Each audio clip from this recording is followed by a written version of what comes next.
Parece que tá difícil de acordar ainda. Já são 20 para as 9. Então, bom dia. Faltou coisa assim. Iniciamos hoje o nosso último dia da Semana Interna de Prevenção de Acidentes de Trabalho. A primeira palestra do dia vai ser com a colega Joyce, com a Tamara, que vão falar sobre a síndrome do túnel do carpo. Então, um bom dia a todos. Bom dia, colegas. Bom dia. Para mim, assim, está sendo um prazer apresentar para vocês um trabalho desenvolvido por mim e a Tamara. A nossa montagem, o nosso trabalho foi baseado em um artigo científico. Como nós somos estudantes ainda, não temos autorização nem da coordenação da faculdade e nem de nada, né? A gente tem autorização para falar por nós mesmos. Então, a gente tem que montar um trabalho baseado em alguma evidência, em algum estudo que foi feito para poder apresentar algo que tenha provas, que seja comprovado.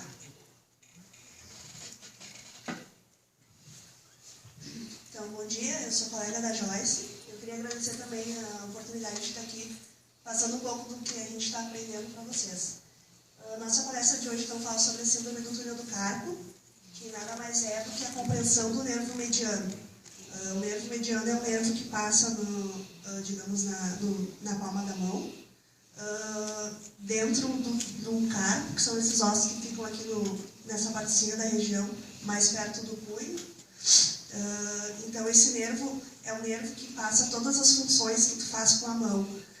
À medida que esse nervo é comprometido, é lesado, tu perde algumas funções como sensibilidade, perda de função, entre outras coisas.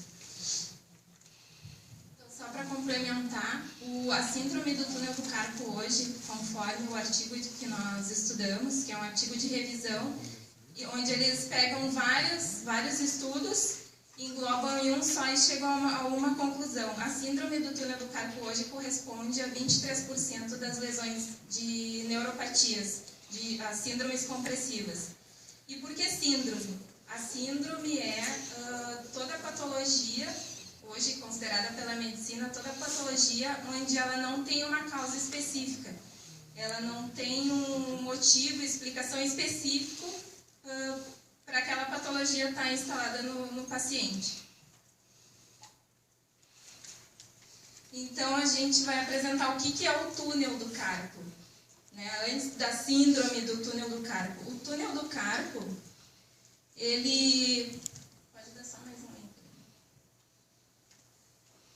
Ele é composto por todos aqueles ossinhos ali circulados.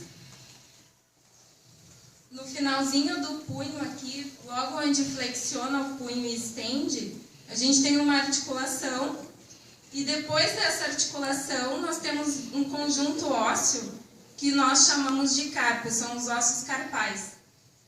Lá tem uma animaçãozinha até de uma radiografia, a pessoa flexionando e estendendo os dedos. Aquele conjuntinho de ossos lá, bem pequenininhos lá, são os carpos.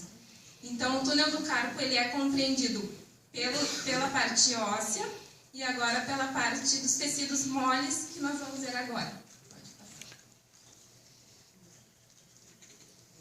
Então, assim, é bem como eu falei, no início da mão tem o túnel do carpo, compreendido pela parte óssea e também pelos tecidos moles.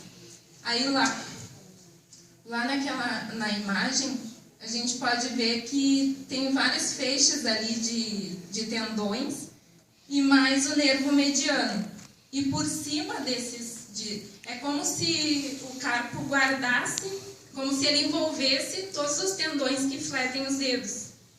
É como se fosse uma proteção. E por cima dos tendões existe um ligamento, que a gente chama de ligamento transverso. Pode passar.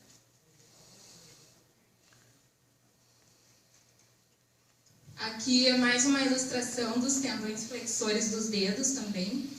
Não são todos os tendões que passam pelo túnel do carpo. Então, assim, só para resgatar, para a gente não perder o fio da meada. O túnel do carpo, a parte óssea, que fica no dorso da mão, e por baixo, na palma da mão, fica o ligamento transverso, que ele guarda a parte tendínea. Por dentro dele, por dentro do túnel, passa o feixe de tendões flexores dos dedos. São 9 tendões e mais o nervo mediano.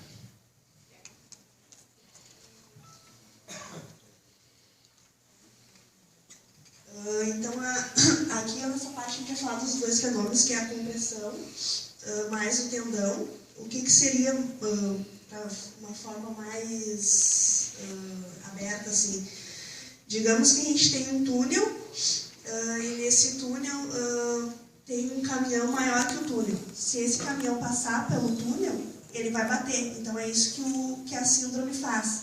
Ele fica pressionando, o túnel, no caso, é menor, não está deixando esse caminhão passar, e isso fica pressionando. Conforme essa compressão, no caso é o que vai irradiar dor, que geralmente vai ser mais na parte da noite, porque durante o dia tu vai estar usando o teu punho, o teu braço, enfim, e não vai sentir tanta dor. Essa dor vai vir mais à noite, quando a gente vai deitar. Tem pessoas que têm dor que não conseguem dormir à noite. Então, assim, a compressão e mais a tensão, ela se fundamenta no túnel do carpo pela seguinte forma. A compressão, ela é dada por alguma alteração mecânica, alguma alteração que tem ali, ou dentro do túnel do carpo, na parte tendínea, que nós, que usamos bastante as mãos, pode lesionar esse feixe de tendões, e também envolve as estruturas por fora do túnel. A parte óssea, a gente tem hoje bastante artrite reumatoide, que compromete boa parte da população economicamente ativa. Então, ali fala um pouquinho sobre as lesões na bainha de mielina. O que é a bainha de mielina? Todos os nossos tendões são envolvidos. Os nossos tendões são nervos. Todos os nossos nervos e tendões são envolvidos por uma camada chamada bainha de mielina. Então, o que acontece? Quando eu tenho alguma alteração, alguma lesão ali por fora, ela vai lesionando essa bainha de mielina. É como se fosse um fio. O fio tem a proteção na volta para que tudo corra bem ali dentro e todas as informações, toda a corrente elétrica passe de forma protegida.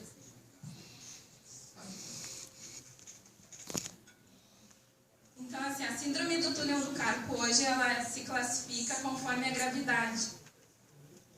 Então, assim, quando o paciente está, quando nós pacientes, né, estamos num estágio precoce, os sintomas, que é aquela dormência na mão, formigamento quando acorda de manhã. Tem bastante gente, inclusive eu, que dorme com o punho flexionado assim, acorda de manhã com a mão dormente, que não sabe nem o que está acontecendo, né? Esses dias eu acordei e tive que pegar minha mão assim, botar para o lado, porque eu não conseguia nem mexer. O estágio precoce, que é a fase inicial da doença,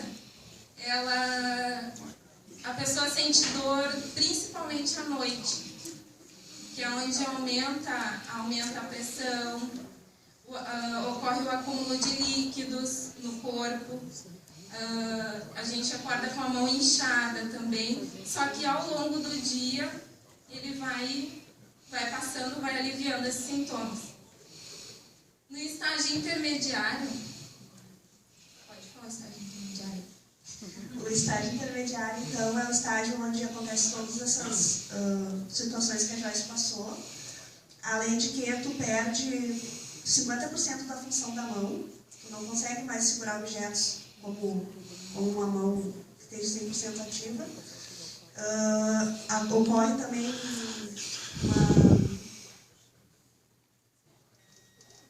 falta a sensibilidade, perda de força, paresia, geralmente são esses no polegar e no primeiro e no segundo dedo.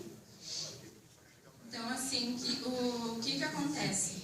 O nervo mediano, como todo o nervo do corpo humano, que ele vem da nossa medula, sai da coluna. Nós temos o plexo lombar, são os principais, o lombar, que é o feixe de nervos que sai da coluna e descem para a perna, que é pelo famoso ciático, né, que ele dói muito. E tem o plexo braquial, que são os nervos que saem da nossa coluna cervical. O nervo mediano, ele faz parte do plexo braquial. Então, o cérebro está mandando informação pelo nervo mediano para ele, para nos dar sensibilidade nas mãos e para que a gente possa ter o movimento das mãos. Então, assim, se esse nervo que está saindo da coluna cervical, ele está sendo pressionado em algum lugar nesse curso que ele faz, no percurso que ele faz até a mão, ele vai comprometer o envio de informações. Então, assim, no estágio intermediário, alguma lesão ali que a pessoa tem na volta vai estar impedindo que as informações, que os comandos cerebrais cheguem até o fim. Não sei se eu consegui passar.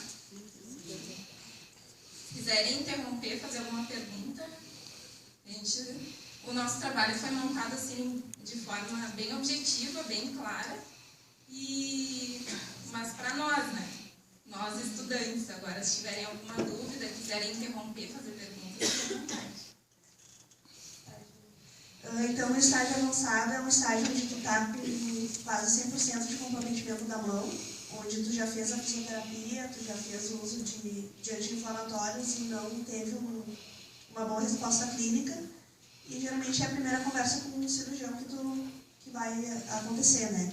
Ele vai explicar como é que vai ser feito a questão cirúrgica, o pós-operatório e o pré-operatório. Nesse estágio avançado, é um estágio onde tu já está com a compressão total do nervo mediano, onde tu já não consegue mais passar informações para a mão, no caso. Tem pessoas que já ficam o dia todo com dor, não conseguem fazer nenhum tipo de movimento.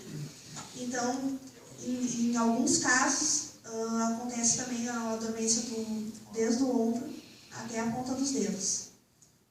É como se a gente tivesse uma corrente elétrica, um fio elétrico, fosse lá e cortasse esse fio elétrico. Então, as informações de corrente elétrica não vão chegar até o fim, até que eu vá lá e faça um reparo naquele fio. Ou então, outro exemplo assim, bem simples, assim, bem didático, é uma mangueira d'água. Eu vou lá, estou regando o jardim, alguém vai lá e pisa na mangueira ou dobra. Acabou a água. A água seriam as informações que o nosso cérebro está mandando, os comandos, para que a gente possa movimentar as mãos, até os traços mais finos.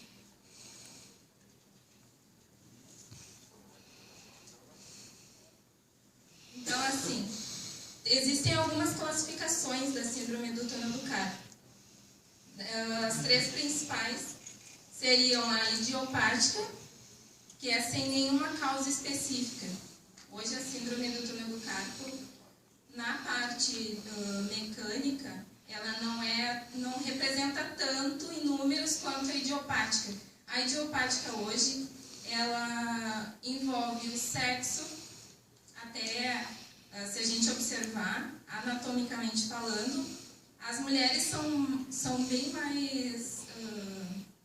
a incidência em mulheres é bem maior do que em homens, pelo fato do punho ser um pouquinho menor. Então, a compressão, a mulher está muito mais sujeita, né? Obrigada. A síndrome do túnel do carpo do que o homem, se for na questão de sexo. A idade também. Hoje, principalmente as mulheres de 40 a 60 anos, ainda não existe nenhuma comprovação científica do porquê que as mulheres são mais acometidas.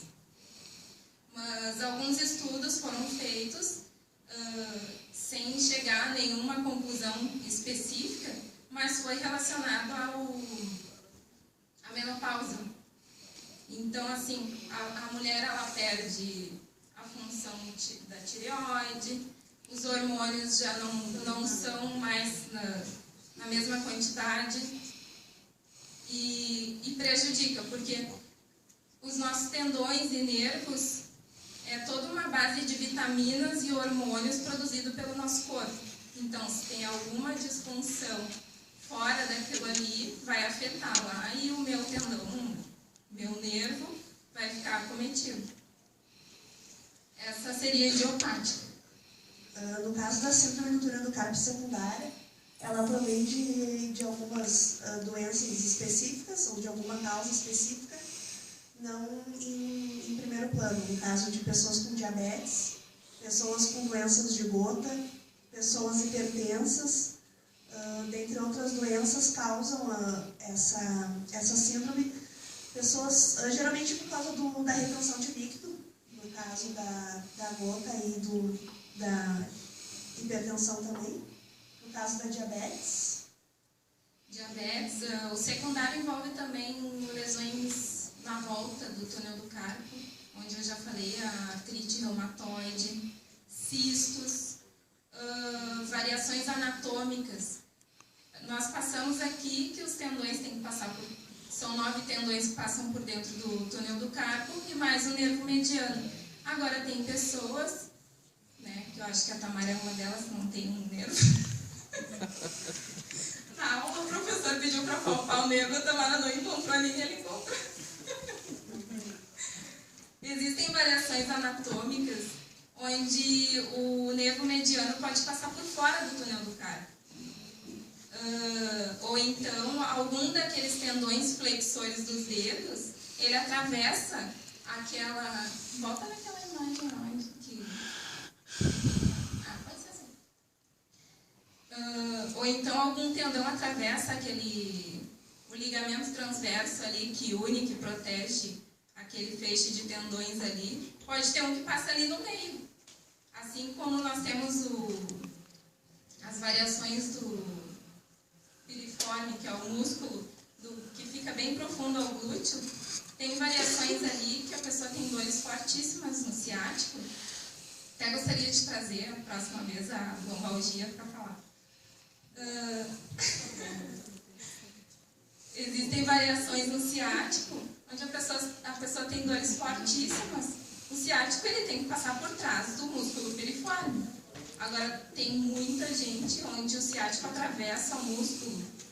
Aí, durante caminhadas, ou homens que andam com a carteira no bolso, pressiona o músculo, pressiona o ciático junto. E na mão é a mesma coisa. Na anatomia, aquela anatomia ali é a perfeita, é o que tem que ter.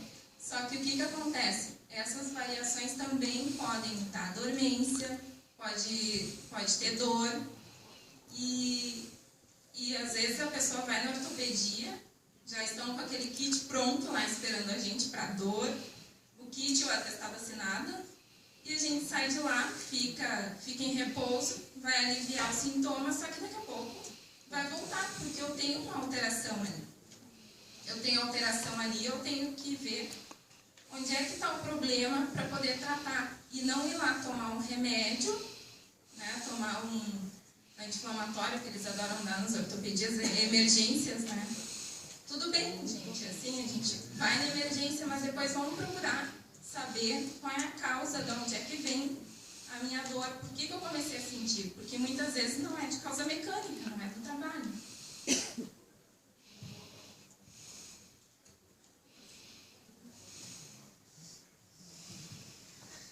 Então, na parte da dinâmica, é mais a função motora, é a função onde tu tem as tuas tarefas diárias, onde afeta as tuas tarefas diárias, geralmente pela síndrome do esforço da função repetitiva, né?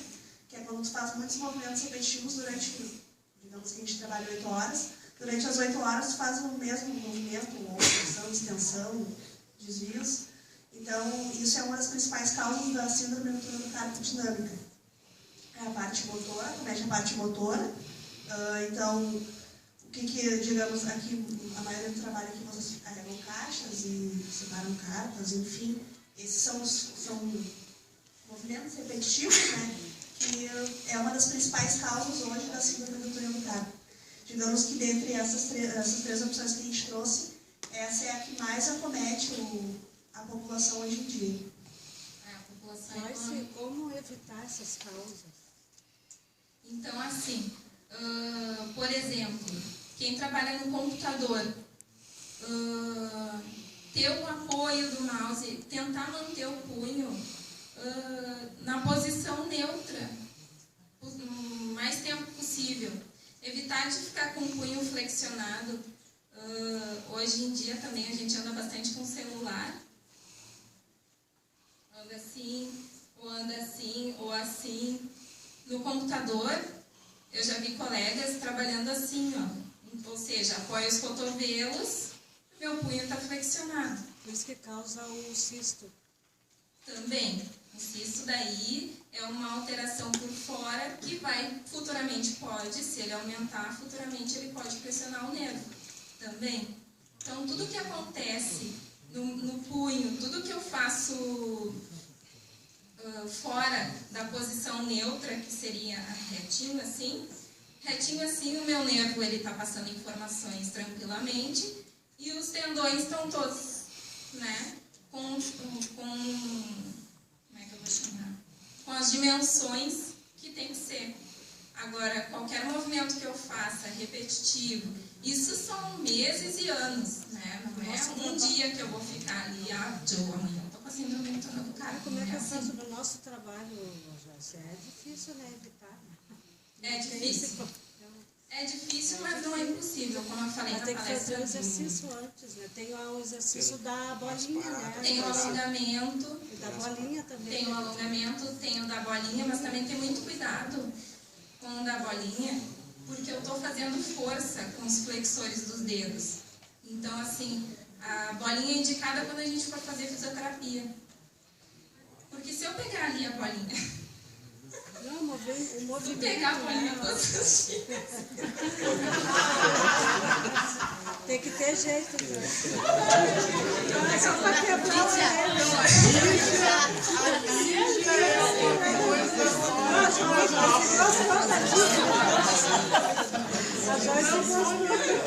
Se tu pegar a bolinha todos os dias, ela vai forçar os flexores dos dedos e eu posso causar um estresse nos tendões das flexores dos dedos. Mas foi boa da bolinha. Não, mas geralmente, Joyce, o padeiro já não tem esse problema. Até porque ele faz o movimento da massa. Eu acho que falta hábito a gente fazer um movimento assim, tipo assim. É que, na verdade, esse que tu falou do padeiro, ele utiliza muito esse movimento, sabe que ele vai... E aí ele não adquire nem tendinite, no caso. Eu acho que é esses movimentos que faz falta pra gente, né? É importante fazer bastante alongamento até, mesmo quando tá no trabalho. Mas a gente não tem esse hábito, né? Esse é o problema. Isso aí que é o problema, eu não paro pra fazer isso aí. Só comentando que a Joyce falou da bolinha... A Joyce gostou. Esse movimento vai acabar fazendo uma hipertrofia do músculo. E aí, ocasionalmente, também ele vai pressionar o nervo mediano. Então, esse da bolinha mais quando estiver na fisioterapia, que é uma vez por dia. Não assim para ficar no trabalho. Não, assim todo. Às vezes a gente tem um ambiente no trabalho, um ambiente correto, como é que eu vou dizer? Um ambiente laboral onde nos propicia desenvolver o trabalho sem ter lesão, a gente não se dá conta, né? E tu tem lá, por exemplo, quem trabalha com computador, tu tem lá o apoio do braço e não usa, tu tem o apoio ali do teclado e não usa, porque né, tu não está acostumado. E assim, em qualquer trabalho que a gente usa as mãos, cuidar com a flexão, tentar manter, porque a síndrome do túnel do carpo, ela não tem uma causa específica, né? Eu adquiri a síndrome do túnel do carpo porque eu trabalho sei lá, fazendo qualquer atividade. É alguma lesão ali onde o ortopedista não dá emergência, que vai te aplicar uma injeção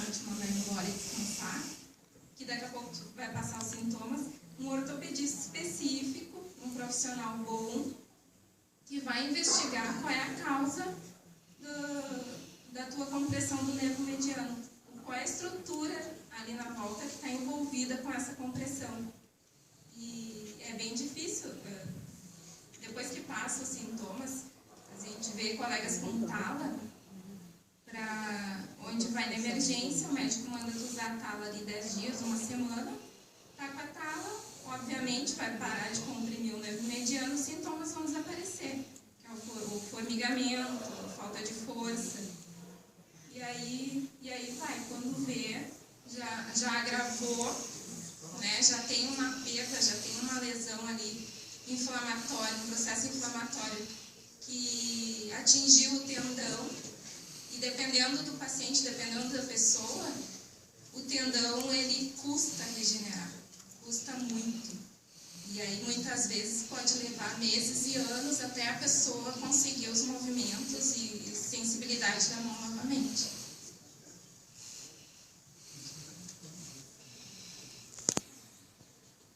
Então, assim, só para resumir, esse aqui é um resumo de quais são as principais causas, né, dos diversos, tem muitos estudos, muitas pesquisas sobre o túnel do carpo, mas o que envolve principalmente seria o aumento do líquido sinovial. A sinóvia é onde o líquido sinovial é aquele que permite que os tendões deslizem ali dentro do túnel do carpo. E se aumenta esse líquido, é um processo inflamatório, início de algum problema ali que futuramente vai... Inflamação do tendão, né, depois.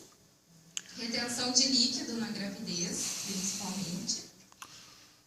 Disfunção renal, gota, trauma repetitivo, que não é considerado um dos mais graves hoje, né? O trauma repetitivo, nessa pesquisa, nesse artigo que nós estudamos, ele correspondeu a 23% dos pacientes que foram estudados, apenas 23% tinham por trauma repetitivo.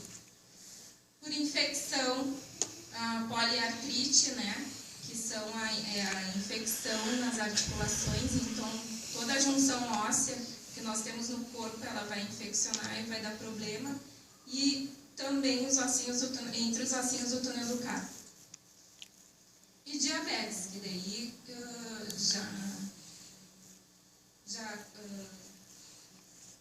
esqueci o termo agora. A diabetes, ela mexe muito com a nossa oscilação da pressão arterial. A pressão arterial. Então, se tem um aumento da pressão arterial, nós temos inchaço, edema nas mãos e, consequentemente, também lá pressionando o nervo mediano. Esse aqui é um videozinho, uma animação, que resume assim o que a gente falou até agora, só para ilustrar. Ela não fala nossa língua, mas é só para olhar.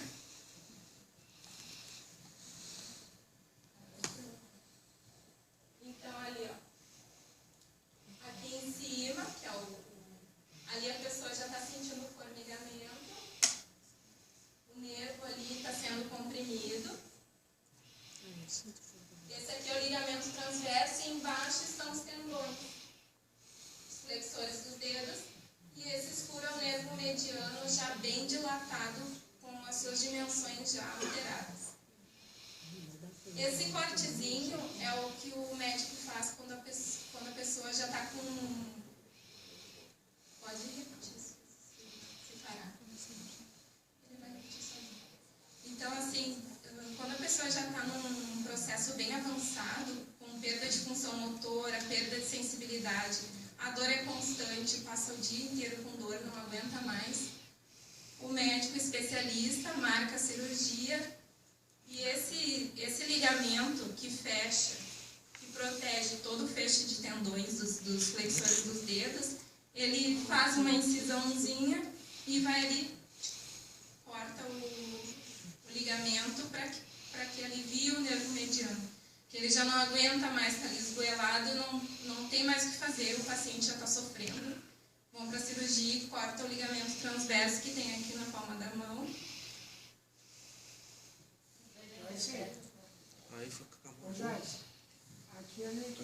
placa ali é só uma membrana? Ou não? É o... Tá. Só respondendo a pergunta da Eliane. Existem estudos, até a Tamara pode falar melhor que eu, sobre as complicações cirúrgicas. Existem complicações cirúrgicas onde a pessoa perde o movimento, sensibilidade, muitas vezes durante a cirurgia. É que durante a cirurgia eles fazem um corte, tá? E com uma tesoura eles cortam esse ligamento transverso. No cortar esse ligamento eles podem lesar, podem dar uma picada ou alguma coisa, lesar esse nervo mediano. E geralmente tem pacientes que ficam sem sensibilidade no dedão, tem pacientes que ficam sem sensibilidade em toda a mão. Perde a força? Não, tem pacientes que podem ficar para sempre, tem pacientes que ficam 6, 1 ano, aí depende.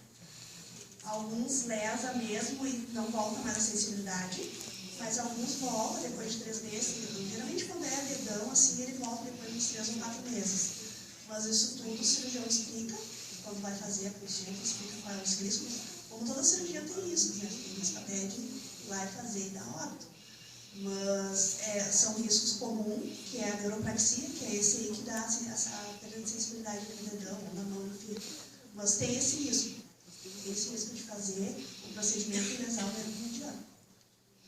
Agora, respondendo a pergunta do Flávio, esse ligamento transverso, ele é branquinho, é como se fosse, como é que eu vou, um exemplo prático é quando a gente compra a carne, que ela vem com aquela capa que parece um nervo, é aquilo ali. Isso, como se fosse uma pele, parece um feixe de linha, assim, é um ligamento, um nervo. Ele é bem fininho, até não trouxe as dimensões, mas ele é bem fininho. E assisti uma cirurgia até também.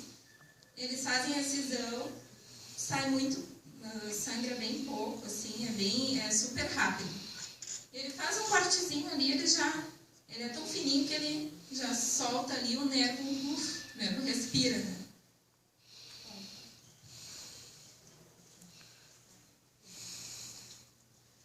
Então, aqui, os diagnósticos, né, que a gente geralmente faz para detectar, geralmente quando tu vai consultar com um especialista em mão, o diagnóstico clínico já é a parte principal. Esses testes que a gente trouxe aqui, que é o de Fallin, de Tinner e de Dang, é mais a parte de fisioterapia que faz, porque é muito raro a gente ver um cirurgião de mão fazer esses testes. Geralmente eles fazem mais pela parte clínica e pela história do paciente. Nos exames que geralmente também eles pedem, o exame mais comum que é solicitado hoje em dia é a eletromiografia, que é um que tu vai lá e eles ligam tipo como se fosse fazer um eletro do coração, eles ligam nos nervos e fica passando uma máquina, e com essa maquininha uma agulhinha fica aplicando o dedo. Depois do resultado então sai, geralmente está esclarecido como síndrome do túnel do carpo, e já a partir desse resultado o cirurgião já quer marcar o procedimento. Geralmente eles não solicitam fisioterapia, tá? A maioria dos cirurgiões já, quando vê pela história clínica do paciente, não, é a síndrome do túnel do carpo e vamos só cortar ali um nervinho e deu, fica tudo bem. Mas não é assim que geralmente tem que acontecer, tá? A gente acha que tem que consultar mais de um cirurgião, tem que confiar nesse cirurgião que a gente vai e principalmente fazer a fisioterapia, que tem pessoas que melhoram 100% com a fisioterapia. Até porque se o ligamento transverso está ali protegendo os tendões, é porque ele tem que estar ali. Deus quis que ele estivesse ali, né? Então, não é qualquer alteração que eu vou ter é que vai ser passível de uma cirurgia, que o médico vai dizer que eu tenho que fazer uma cirurgia, tenho que liberar ali. E não, a gente tenta conservar o máximo possível para fugir da cirurgia. Cirurgia só em último caso. Perda de sensibilidade, função motora, eu pego alguma coisa na mão e caio, perco a força, aí sim. Mas aí se for avaliado por um bom ortopedista. Aqueles testes clínicos ali, eles são, só para explicar para vocês, testes fisioterapêuticos, são testes que irritam se a pessoa tem a síndrome do túnel do carpo. Então, por exemplo, o Fallin, eu vou manter uma flexão de punho, daqui a pouco eu vou perder a sensibilidade, vai começar a formigar minha mão e vai irritar. É um sinal de... o formigamento é um sinal, é um dos sinais. O tíneal, por exemplo, o fisioterapeuta percute sobre o ligamento transverso ali, entre o ligamento transverso e o nervo mediano. A pessoa vai sentir choques. Nos exames, só para voltar na eletroneuromiografia hoje, ela é o exame mais confiável, mas também corresponde desses testes que fizeram de todos os pacientes, ela corresponde, deu 80% de resultado positivo e o restante foram falsos positivos. Eu posso não ter uma condução boa no meu nervo mediano, o médico acha que eu estou com síndrome do túnel do carpo, a informação não está chegando na tua mão, a condução elétrica do teu nervo não está funcionando. Mas será que é a síndrome do túnel do carpo? Será que não é no cotovelo? Será que não é na coluna? Então, assim, a eletroneuromiografia, ela dá a resposta da condução do nervo. Só que qual é a localização, onde é que está sendo comprometida essa condução, ela não dá. Com relação à radiografia, ela vai mostrar mais a parte óssea, né? Então, se eu tenho alguma alteração nos tecidos moles ali, não vai aparecer. Se eu tenho... Ela também não é 100% confiável, principalmente cistos, ou se meu problema é hormonal, na radiografia não vai aparecer. A ultrassonografia, ela aparece a parte tendínea. Se a pessoa tem alguma alteração anatômica, que são aqueles tendões que saem fora do túnel do carpo, aí o médico encontra, tu tem o túnel do carpo porque está com a síndrome do túnel do carpo, porque tu tem um tendão para fora. Lá na eletroneuromiografia vai me dizer que eu tenho a síndrome do túnel do carpo, mas não vai me dizer que eu tenho um tendão fora do túnel do carpo. Não sei se vocês entenderam. A ressonância magnética é mais utilizada quando a pessoa tem alguma doença fisiológica. Então, alguma alteração fisiológica. Então, ela é usada em último caso também, principalmente nos pré-operatórios.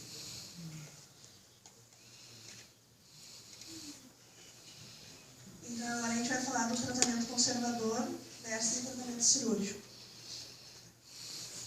O tratamento conservador, então, geralmente é os anti-inflamatórios, é a fisioterapia, é os alongamentos, terapia manual. A maioria dos pacientes hoje em dia, quando vão no ortopedista, estou com dor, eles já nem sugerem para te fazer a fisioterapia.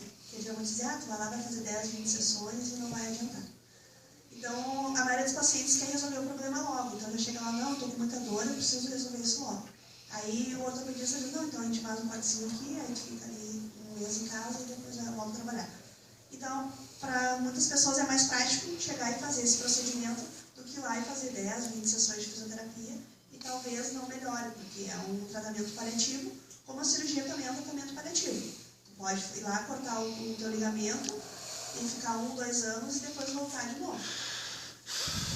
Para complementar o uso de tala, gente, não é assim, estou com formigamento porque eu acho que meu punho fica muito tempo flexionado, vou colocar uma tala. O médico tem que te indicar a tala, não é uso por conta própria, porque ele vai te dizer qual é a pressão correta de fechar a tala. Tu não pode pressionar demais, né? Se não pode agravar o teu problema. Estou com formigamento na mão, vou usar a tala. Não sabe o que tem no teu punho ali, qual é a causa, né, do teu formigamento. Então, o uso de tala tem que ter bastante cuidado na pressão, na hora de apertar, que tem uma pressão correta que só o médico vai dizer, vai te mostrar ali na hora como é que usa.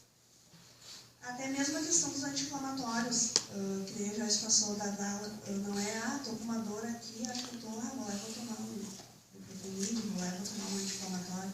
enfim. Não tem como a gente ficar se automedicando, porque daqui a pouco a gente vai querer fazer um tratamento e tu tomou um remédio extremamente forte, tu vai tomar um mais fraco, não vai te adiantar. Aí o médico vai dizer, bom, não teve resposta clínica do teu tratamento com anti-inflamatório, então você tem que operar. Então, procurar não sair tomando aí qualquer anti-inflamatório e sempre ir no ortopedista e verificar melhor a maneira de resolver esse problema, né? E a dor que incomoda. Eu tenho uma dúvida. Você falou que a gente faz a cirurgia, corta, mas depois a paliativa pode voltar a dor. Ele pode fazer mais vezes a cirurgia? Faz, daqui a um tempo faz de novo? Não entendi isso. Não, na verdade, assim, o que acontece? Tu não tem como fazer essa cirurgia várias vezes, tá? Tu vai cortar o ligamento transverso, tá? Esse ligamento depois, se tu cortou ele vai ficar um cortezinho, eles não vão tirar esse ligamento, o ligamento vai ficar ali. Uma partezinha para cada lado. Mas aí ele não regenera, ele não volta. Não regenera. Ele não regenera. Mas... Só se o médico for lá e fizer e costurar ele de volta. Fizer uma cirurgia e costurar ele de volta. Mas fora isso, vai uma parte para cada lado. Quando ele faz a incisão ali, ele é tão esticadinho, parece um elástico. Tão esticadinho, quando faz o cortezinho, vai um pedacinho para cada lado e o resto toma conta ali e já... Mas pode voltar, Joyce. Pode voltar, pode porque... voltar a síndrome? Pode voltar. Pode. Porque daqui a pouco não era o ligamento transverso que o médico cortou que era a causa da minha dor. Daqui a pouco eu estou com um cisto sinovial entre os tendões, ou então eu estou com comprometimento da sinovial dos tendões ali, que tem que ser tratado. Então não adianta o médico ir lá e cortar e dizer que está tudo bem. Pode voltar. Então não tem garantia nenhuma cirurgia, né, cirurgia, Joyce? Garantia de descompressão na hora só. Né? É bom evitar, então, né? Com os anos, dependendo da atividade da pessoa, dependendo da fisiologia da pessoa, por exemplo, em mulheres, durante a menopausa, os hormônios não estão agindo mais. Então, daqui a pouco a minha causa seja essa, o motivo, né, das minhas dores sejam essas, não o ligamento que estava ali bonitinho no lugar dele.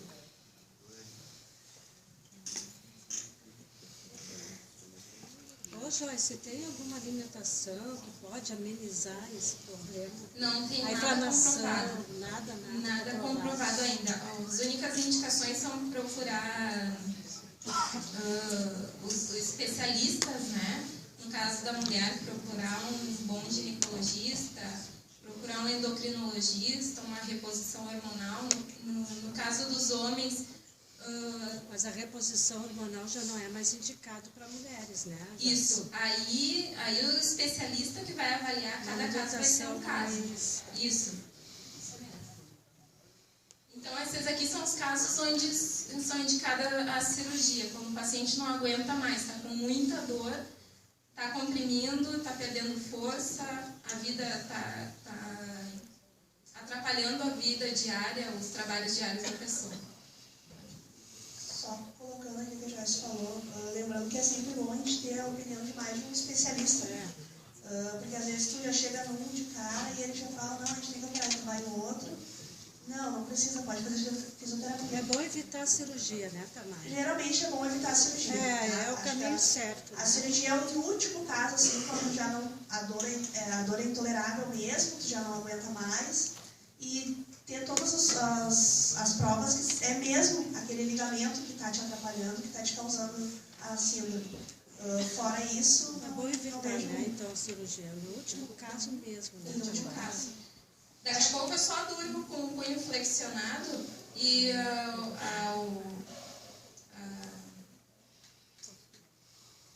o que vai me melhorar, o meu tratamento, vai ser só usar uma tala para corrigir a posição uma tala durante a noite, para corrigir a posição do meu punho e nada mais. Então, não é qualquer um que vai lá para cortar nosso ligamento aqui, não deixa. É bom evitar, né, Joyce?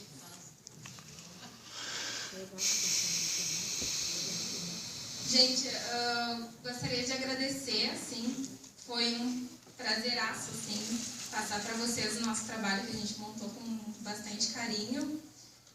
A gente estava nervosíssima, apavoradas, assim, porque quando a gente assume um compromisso que envolve a saúde da pessoa, a saúde do trabalhador, a gente tem que levar muito a sério. E não é só chegar aqui e apresentar qualquer coisa, e a gente se preocupou muito com detalhes, em passar a informação da forma mais clara e objetiva possível. Foi curtinho, mas espero que tenha sido claro para vocês, tenha tirado aquela impressão assim de, nossa, o que é a síndrome do túnel do carpo? Não, o que é o túnel do carpo? Que túnel é esse? Espero que tenha entendido. Não, só queria agradecer também a oportunidade de estar aqui com vocês, de passar um pouco sobre isso. A gente vivencia no dia a dia, né, mas muita gente não tem essa convivência. E é sempre bom assim, passar essas informações adiante. Nunca ter guardado assim para nós mesmos. Buscar um bom profissional sempre, né, gente? Isso é que é o mais importante. Não ir tirar da mente, tirar da nossa cabeça a busca pela traumatologia de emergência. Porque eles não vão tratar o teu problema, eles vão só amenizar a tua dor momentânea. Então, procurar um bom profissional, evitar a cirurgia, né? Procurar as causas, como qualquer patologia, qualquer doença, procurar qual é a causa. E não deixar que o médico te diga que tu tem um síndrome do túnel do carpo. Tá? Mas por que, doutor? O que eu tenho? Né? O que está me causando? Né? Busca, questiona e sempre corre atrás. E muito obrigada, gente. Só para deixar um recadinho, o colega Duarte vai dar uma palavra. Ele vai passar algumas informações de atividades. Aí gostaria que vocês aguardassem um minutinho. Obrigada, gente.